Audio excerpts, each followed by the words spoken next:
Minasan, konnichiwa. Balik lagi di channel Mimin. Apa kabarnya kalian semua? Semoga kabarnya baik-baik saja. Di video kali ini Mimin bakalan nerusin alur cerita anime yang berjudul Nagasarete Airanto. Buat kalian yang belum nonton video sebelumnya, disarankan untuk menonton terlebih dahulu. Linknya ada di deskripsi video ini. Oke, tanpa berlama-lama lagi langsung saja ke video intinya. Audio Jungle.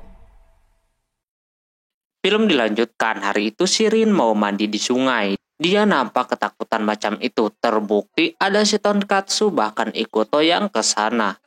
Ikuto kaget kalau ada Shirin yang lagi mau mandi. Rin pun langsung merasa malu kayak gitu. Ikuto malah senang, berarti Shirin itu cewek normal. Beda dengan cewek lain yang selalu pengen mandi bareng dengan si Ikuto. Tetap aja si Ikuto ini dihajar macam itu. Lalu Shirin menghampirinya kembali. Setelahnya mereka jalan. Rin memberitahu kenapa dia kagak mau ada yang ngintip pas lagi mandi. Yaitu dia suka dimainin kalau mandi sama cewek-cewek, jadi malas aja gitu. Wajar aja karena Shirin emang udah macam laki-laki. Dia sendiri kagak begitu, cuma di pekerjaannya aja. Tak lama ada yang mengikutinya yang ternyata apalagi kalau bukan adiknya, yaitu si Mikoto. Shirin meminta Ikuto untuk ke rumahnya besok. Dia mau bangun rumah. Tapi Mikoto ini menghalanginya seperti itu. Sesampainya di rumah, Ikuto telat pulang karena tersesat. Untungnya tadi ada Shirin yang membantunya. Di situ Suju melihat ada benjolan di kepalanya. Tapi Ikuto kagak menjelaskan apa yang terjadi. Lalu mereka makan. Ikuto memberitahu kalau besok dia mau ngebantu Shirin untuk membalas budi atas kejadian yang sekarang. Suju juga bakalan ikut, soalnya besok dia kagak ada kegiatan juga. Di sisi lain keluarga Rin yang lagi makan juga ini barbar banget macam itu makannya. Terus diberitahu kalau si Ikuto bakalan membantu mereka besok. Ini emaknya udah pengen si Ikuto ini jadi suaminya Shirin. Mikoto auto kesel mendengar itu. Besokan harinya pembangunan mulai dilakukan. Si Ikuto dan Suju juga udah datang. Rin langsung mengenalinya sama emaknya itu karena Ikuto masih awam sama kerja gituan, jadi Rin bakalan membantunya. Emaknya udah mikirin hal-hal aneh. Di situ Suju kebagian tugas lain, Mikoto langsung menghampirinya. Kalau Ikuto bisa bahaya, kalau deket-deket sama Shirin bisa jatuh cinta. Lantas si Suju ini kagak ngerti maksudnya jatuh cinta. Ampe udah capek-capek ngejelasin juga Suju tetap kagak ngerti. Di situ si Ikuto diajarin megang palu dan cara pakainya. Tapi ya gitu, salah fokus sama yang lain. Aneh aja gak mau diliatin tapi dia pakai baju gituan. Alhasil Shirin juga jadi kagak fokus dan tergeprek. Ikuto langsung mengobatinya. Mikoto yang kesel dan emosi melihat mereka berdua seperti itu langsung melemparkan palunya ke arah mereka. Untungnya kagak kena. Selanjutnya mereka berdua melakukan hal-hal berduaan, tapi Shirin terlihat lemah macam itu, yang membuat si Mikoto tambah kesal lagi melihatnya. Rin mikir kalau dia harus cepat-cepat memberitahu kekuatan dia bagaimana. Sebelum itu dia pengen cuci muka terlebih dahulu, sedangkan si Ikuto kembali dapat masalah dari si Mikoto. Karena kesal, Ikuto pun menantangnya balik dan yang terjadi mereka berdua adu cepat membangun rumah tersebut. Shirin udah siap-siap mau membuktikan, tapi itu orang berdua membuat pekerjaan mereka jadi terganggu. Semua dihabisi sama kedua orang itu, hingga akhirnya jadi. Dan Ikuto Mikoto lemas macam itu. Sore harinya mereka makan-makan terlebih dahulu. Akhirnya Rin kagak bisa memperlihatkan kemampuannya kepada si Ikuto. Tapi di situ ada makanan yang dibuat sama Shirin. Dia auto seneng dapat pujian. Si Suju makin aneh melihatnya. Malamnya makin liar lagi emaknya. Udah mabok macam itu dan memberitahu kalau Ikuto jadi suaminya Shirin bakalan gimana. Nah, Mikoto membawa semangka gede banget disertai bom di dalamnya. Auto dah meledak. Jika cerita hari itu turun hujan pagi-pagi, kemungkinan gak bakalan berhenti. Nampak si Suju jadi aneh kalau hujan kayak gini. Dia teringat sesuatu kalau hujan. Ikuto juga kalau hujan-hujan gini suka pengen males-malesan. Tapi si Suju malah kebalikannya. Di sisi lain Chikage yang membuat alat prediksi cuaca kagak ada yang bener. Dia punya ide lain, yaitu menggunakan kodok. Dia gerak cepat mengganti pakaiannya dengan baju renang dan dia bakalan mencari tempat tinggal kodok tersebut. Sementara itu Ikuto mencoba masak untuk hari itu, cuma masakannya ambiar banget tapi Suju memakan semuanya. Demi usaha si Ikuto ini, emang agak-agak rasanya. Si Yukino yang baru bangun melihat keluar hujan, dia langsung membangunkan hewan peliharaannya dan bermain-main sampai keluar. Terus Shirin dia membuat sebuah laci untuk sebuah tes gitu. Tapi dia salah membuat pintu yang harusnya dibuka ini malah digeser. Jadi dia belum lulus, si Machi harinya kurang menyenangkan kalau hujan. Apalagi makanan dia jadi layu macam itu. Dia meminta makanan lain sama si Ayane. Lalu dia kasih aja cilok yang pedas, tentunya si Machi ini kepedesan. Ayane sengaja ngeprank kakaknya biar kepedesan. Machi auto marah dan langsung mengejarnya sampai keluar macam itu. Si Ikuto sesudah beres makan, dia diam aja. Yang makin lama, dia gabut banget, kagak ada kegiatan. Si Suju ngajakin ini itu tapi kagak mau si Ikutonya. Diajakin main shogi barulah dia mau. Awalnya dia meremehkan si Suju macam itu. Terus pas dimulai main shoginya di tengah-tengah, Suju ngelamun kagak jelas yang membuat Ikuto bingung tentunya. Sementara itu si Yukino main lari-larian di luar. Dia mengambil setangkai bunga di sana. Ketika Shirin lagi jalan, ada juga ini adik kakak yang lagi ribut. Yang ujungnya mereka berdua melihat strawberry, lalu memetiknya bareng-bareng. Yukino menuju ke mereka bertiga dan menanyakan si Chikage ada di mana. Panjang umur orang itu yang mau meneliti malah terbawa arus sungai macam itu. Si Ikuto kalah telak sama si Suju. Ternyata dia jago banget dibandingkan dia. Dulu sebenarnya dia suka main shogi juga tapi sama emaknya. Terus dia pun mau masak buat makan siang dulu. Di situ Ikuto masih memikirkan sama ngelamun si Suju tadi. Dia macam kesepian. Terus si Suju juga aneh melihat si Ikuto yang melamun memikirkan sesuatu juga. Tak lama kemudian teman-temannya datang ke sana. Mereka memberikan bunga, lalu stroberi dan juga ikan yang Chikage tangkap. Ikuto merasa walaupun si Suju kagak punya siapa-siapa, tapi teman-temannya ini begitu baik sama si Suju. Dia kagak yakin kalau mereka ke situ atas ketidaksengajaan. Machi lapar pengen makan, kebetulan dia lagi masak. Tapi Chikage pengen mandi dulu, seketika yang lainnya pengen ikutan juga. Ikuto udah punya firasat buruk tentang ini dan benar saja. Cewek-cewek membuka baju di situ langsung auto kenok di tempat si Ikuto ini. Tak lama kemudian mereka udah mandi dan makan, saatnya buat pulang. Suasananya jadi sepi kembali. Malam harinya hujannya pun udah mulai mereda. Ini jadi sepi lagi gak macam tadi. Suju memberitahu kalau setiap hujan teman-temannya pasti ke rumahnya. Walaupun kagak sengaja, Suju gak percaya kalau mereka kagak sengaja datang. Suju melihat kalau ada bulan yang tertutup awan hitam di sana. Lalu dia pun bernyanyi seperti apa yang emaknya dulu nyanyikan untuknya. Emaknya dulu pengen melihat anaknya itu menikahi seseorang dan Suju bisa menggunakan baju pengantin. Lantas Ikuto pikirannya langsung liar kemana-mana. Mikirin kalau dia nikah sama si Suju bagaimana gitu kan. Singkat cerita, malam-malam si Suju bermimpi lagi mandi bareng sama si Ikuto. Dia sangat menikmati mimpinya sampai dia masuk tidur di dalam tong yang berisikan air. Lantas Ikuto terbangun dan mencoba membangunkan si Suju yang malah dia mimisan karena transparan macam itu. Pagi harinya si nenek ngecek keadaannya yang katanya dia kena demam karena terlalu lama direndam. Dia menyuruh si Ikuto buat nyari es batu untuk menurunkan suhunya. Ikuto masih bertanya-tanya apa es batu ada di sana. Secara di situ kagak ada kulkas atau listrik.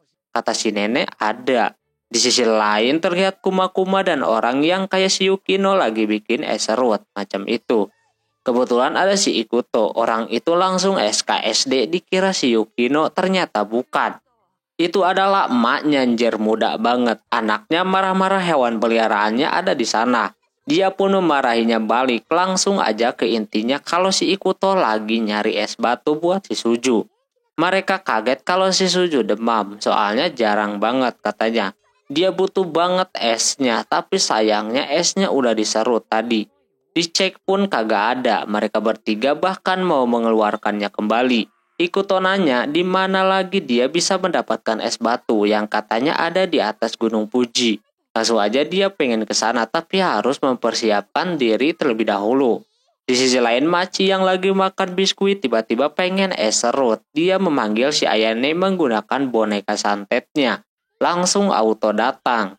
Dia pengen diambilin es doang. Ikuto beserta yang lainnya berangkat menuju Gunung Fuji. Emaknya Yukino udah kagak beres niatnya, bukan mau nolongin si Ikuto. Dan juga Machi tiba-tiba aja ada di sana ikut juga. Tapi dia punya firasat buruk tentang hari ini. Dia pun ditinggalkan. Dia mengirim pesan ke si Ayane lewat boneka santetnya lagi dan menggunakan kode Morse semacam itu. Kalau Ikuto dan yang lainnya ke Gunung Fuji.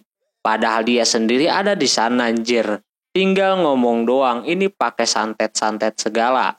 Ikuto disuruh buat istirahat terlebih dahulu, cuma dia pengen cepet-cepet nyampe ke sana.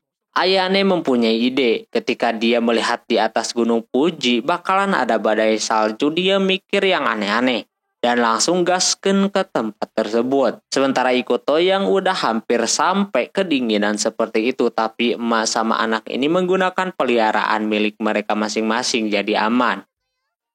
Ketika di atas sana bukannya pada bantuin ini emaknya si Yukino malah mainin es coba kayak gitu. Yang hasilnya dia kesal tapi sekalinya tersinggung dia marah-marah. Semakin lama badainya semakin besar. Kagami atau emaknya Yukino mencoba berlindung dulu di sana. Ikuto juga diajakin sebenarnya buat berhenti dulu. Karena bahaya kalau badai kayak gitu. Ikuto pengen cepat-cepat aja pulang takut ditunggu sama si Suju. Langsung aja dia pergi sendirian. Akibatnya dia yang memaksakan diri di tengah badai. Ikuto hampir kehilangan kesadaran. Tapi untungnya dia keinget si Suju yang suka menolongnya. Ini dia harus balas budi. Tapi Ikuto terburu-buru dan terjatuh kayak gitu. Yukino yang mau menyusul Ikuto tidak diperbolehkan emaknya. Tapi ada momen di mana terjadi longsor. Yang membuat mereka pada turun semua membentuk sebuah bola. Dan Ikuto juga kena, yang hasilnya mereka berhasil keluar dari Gunung Fuji tersebut. Dan berhenti di depan si Machi, dia auto bikin es serut pakai kecap. Aneh-aneh aja dah, mereka semua selamat. Ikuto mencoba mengumpulkan esnya sedapatnya agar bisa buat si Suju aja. Di perjalanan pulang Ikuto dibantu sama burung milik si Kagami. Dan dilempar macam itu. Sampai di sana Ikuto memberikan esnya yang kecil banget itu. Cuma si Sujunya udah sembuh total. Padahal tinggal istirahat doang juga sembuh. Ikuto berasa percuma gitu dan dia pingsan di sana. Kini giliran dia yang demam lalu dikompres menggunakan es yang dia bawa tadi. Di sisi lain si Ayane malah tersiksa anjir di atas gunung sana. Setelah itu si Machi sedang kelaparan nyuruh Ayane untuk memasak buatnya. Ayane udah kesel harusnya si Machi juga bisa melakukan memasak seperti dia. Dia mentang-mentang mempunyai arwah-arwah jadi kagak mau ngapa-ngapain. Ayane memberitahu kalau memasak itu adalah sebuah latihan jadi seorang mempelai wanita. Lantas dia baru kepikiran dan bakalan belajar memasak. Pertamanya dia minta bantuan ke si Chikage. Dia sendiri sebenarnya masih kurang ahli lah gitu. Tapi itu orang sok-sokan kagak membutuhkan bantuan si Panako. Alhasil dapurnya langsung berantakan macam itu, udah kayak kapal pecah. Chikage langsung dimarahi, Panako udah mengobrak-abrik dapurnya. Machi pun pergi. Kali ini dia mau diajarin sama Shirin. Dia bersedia cuma belum tahu kalau dia pengen belajar masak. Shirin malah mengajarkan kerajinan. Nah pas Ayane lagi mandi, Machi pulang membawa oleh-oleh yang dia bikin. Tentunya bukan masakan melainkan kerajinan. Dia baru ingat kalau harus belajar memasak bukan kerajinan. Besoknya dia balik lagi ke Shirin kalau dia pengen belajar masak. Sebenarnya masak bukan keahlian Shirin juga. Padahal kemarin kerajinan Machi dapat pujian dari yang lain. Beda sama Shirin yang hancur macam itu. Tapi dia bakalan ngajarin masak aja. Rin udah menyiapkan bahan-bahannya, tapi itu bocah ngeri banget. Lihat pisau aja udah horor gitu. Terus motong ikan, udah kayak apaan sambil kayak cerita ada. Di sisi lain Ayane memberitahu Ikuto kalau Machi sedang belajar memasak. karena dia sama sekali kagak bisa masak. Di tempat tinggal si Ikuto juga sama banyak orang, terutama cewek yang kagak bisa masak di umur yang baru 18 tahun. Tapi ada juga yang kagak bisa dan mereka sukanya beli yang instan. Mereka baru tahu kalau ada yang gitu. Padahal memasak itu penting, apalagi buat seseorang yang mereka cintai, pasti bakalan beda. Macam Suju ke si Ikuto, lantas Ayane melihatnya kalau Suju mulai banyak caper. Alhasil dia ikutan menggodanya, yang ujungnya pada ribut. Tak lama ada anak panah muncul, terdapat suratnya di sana, yang mana itu dari si Machi mengundang si Ikuto untuk memakan masakan buatannya. Dia dengan senang hati bakalan datang. Maghribnya Ikuto mau ke rumahnya si Machi, tapi tiba-tiba aja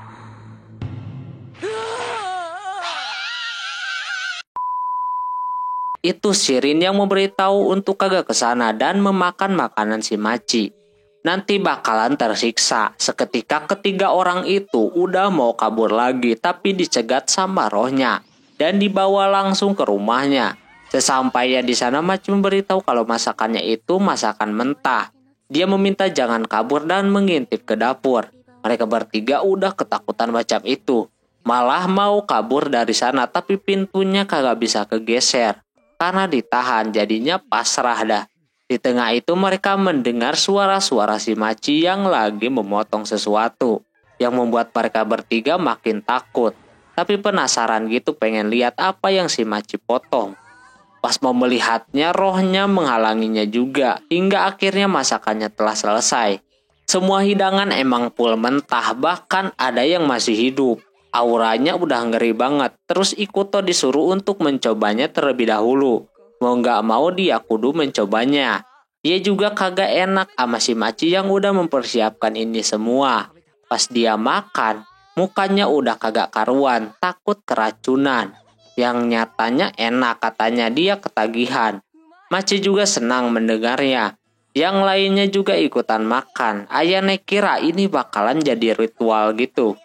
Machi menawarkan tambah lagi soalnya masih banyak. Yang taunya di dapurnya isinya hewan-hewan raksasa doang.